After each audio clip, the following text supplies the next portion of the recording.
Hey, we're back here with Jason from Weber Automotive. And Jason, earlier we were doing a video on cabin filters. Yes. And their role, all that. How often should you replace them? Is fall time a good time to do so? And why? Absolutely. So different times throughout the year, there's going to be more critical times when it's more essential to have that filter replaced. Throughout the summertime, your average person, at least around here, yeah, nice and warm, windows are up, air conditioning's on, yeah, constantly drawing air through that filter. It's going to accumulate faster. It's going to have more debris built up in it, more dirt and particles and pollens that you want to get removed. When fall time comes, we're moving into that transition period where it's going to go into the winter time when it gets cold. Yeah. Same operation, windows up.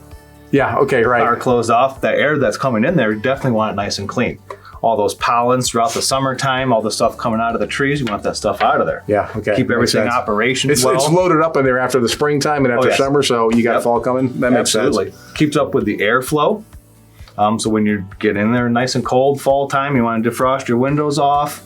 And you want good airflow coming across there. If that filter is plugged up and restricted, you're not going to get the airflow. Never even thought about that. And I've had those mornings where it's like, the fog is not leaving the windows quickly as I want it to. Yeah. Never even thought about checking the filter on that. Yeah, it will definitely help.